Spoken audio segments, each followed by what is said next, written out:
پچھلی ملاقات میں ہم نے آپ کو بتایا تھا کہ کیسے حسین ابن علی کو مدینے کے دربار میں بیعت کے لیے بلایا گیا اور حسین ابن علی یزید کے گورنر ولید کے دربار میں بیعت کا انکار کر کے واپس لوٹ آئے۔ یزید کی بیعت کا انکار کر کے حسین مدینے میں اور بھی اکیلے پڑ گئے۔ ہر طرف سازشیں، دشمنوں کے ناپاک منصوبے، حسین ابن علی کو قتل کرنے کے لیے نئے نئے ارادے، اپنے ہی شہر میں اکیلے پڑ گئے تھے حسین۔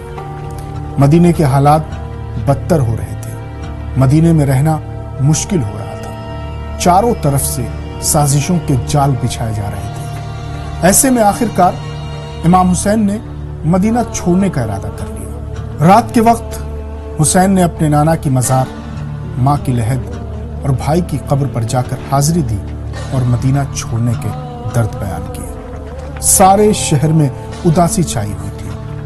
گھر گھر میں چرچا تھا کہ پیغمبر کے نواسے حسین ابن علی مدینہ چھوڑ کر جا رہے ہیں۔ سامان سفر تیار ہونے لگے۔ لوگ چھپ چھپ کر حسین ابن علی سے ملنے آنے لگے اور انہیں دیکھ کر رونے لگے۔ حسین ابن علی سب کو سینے سے لگا کر تسلی دے رہے ہیں اور کہہ رہے ہیں کہ اگر زندگی رہی تو پھر ملیں گے۔ 28 رجب سن 60 ہجری کو حسین ابن علی نے اپنے خاندان اور ساتھیوں کے ساتھ مدینہ چھوڑ دیا اور 3 شعبان کو مکہ پہنچ گئے۔ ادھر بیعت سے انکار کی خبر اڑتے اڑتے عراق کے شہر کوفہ پہنچی تو کوفے کے تمام بڑے لوگ جمع ہوئے اور طے کیا کہ حسین کو کوفہ آنے کی دعوت دی جائے۔ کوفے کے لوگ بھی یزید کی حکومت کی بے جا زیادتیوں سے اوب چکے تھے۔ کوفے کے لوگوں نے امام حسین کو خط لکھا۔ خط میں لکھا تھا، ہمارے سر پر کوئی امام نہیں ہے، آپ تشریف لا کر ہم بد نصیبوں کو سہارا دیجیے۔ اگر آپ آ گئے تو ہم پوری طرح اپنی وفاداری کا ثبوت دیں گے، آپ کے لیے ہم اپنی جانیں قربان کر دیں گے۔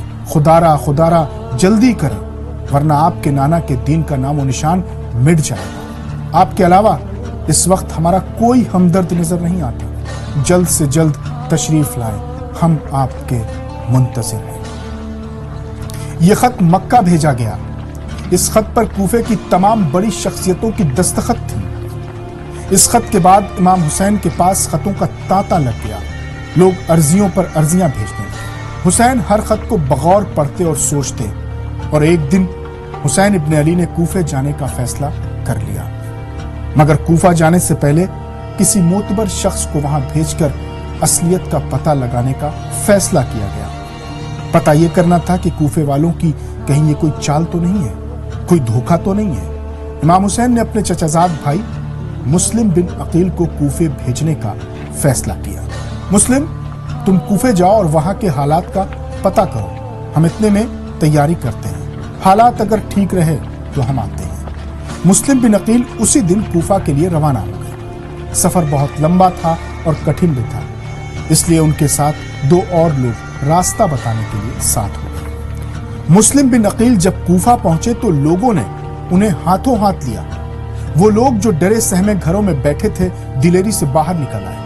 لوگوں نے ان کا زوردار استقبال کیا، چاروں طرف سے انہیں اپنے حلقے میں لے لیا اور سوالوں کی بوچھار کر دی۔ حسین کب تشریف لا رہے ہیں؟ ہم بے صبری سے ان کا انتظار کر رہے ہیں۔ بڑی تعداد میں کوفے والوں نے اسی دن مسلم کے ہاتھوں پر حسین کے لیے بیعت کی۔ مسلم بن عقیل کی حمایت میں لوگوں کی تعداد بڑھتی گئی۔ ادھر کوفے میں یزید کا جو گورنر بیٹھا ہوا تھا وہ بھی مسلم بن عقیل کی بڑھتی ہوئی حمایت سے گھبرا رہا تھا۔ ادھر عام لوگوں کے بیچ کوفے کے گورنر کے جاسوس بھی پھیلے ہوئے تھے جو پل پل کی خبر گورنر کو دے رہے تھے۔ روز بتاتے تھے کہ حسین کے بھائی مسلم کی حمایت تیزی سے بڑھ رہی ہے۔ ایسا لگ رہا ہے کہ جیسے حکومت کے خلاف کوفے میں انقلاب آیا ہوا ہے۔ مسلم بن عقیل نے کوفے کے حالات دیکھ کر امام حسین کو ایک خط لکھا اور تیز گھوڑ سوار کے ہاتھوں مکہ پر روانہ کیا۔ اس خط میں لکھا تھا، جتنی بھی جلدی ہو سکے آپ کوفہ تشریف لائیے، لوگ آپ کے منتظر ہیں، ہر طرح کی قربانی دینے کو تیار ہیں۔ مسلم بن عقیل کا پیغام ملتے ہی حسین نے کوفہ جانے کا فیصلہ کر لیا۔ کچھ لوگوں نے ہچکچاہٹ ظاہر کی اور کہا کہ کوفے مت جائیے، کوفے والوں کا کوئی اعتبار نہیں، کب بدل جائیں، کب اپنے وعدے سے مکر جائیں۔ امام نے فرمایا اب یہاں رہنا ٹھیک نہیں ہے، کیونکہ یہاں بھی حاجیوں کے بھیس میں حاکم نے میرے قاتل بھیج دیے ہیں۔ وہ میرے قتل کے منصوبے لیے آستینوں کو الٹے ہوئے موقع تلاش رہے ہیں۔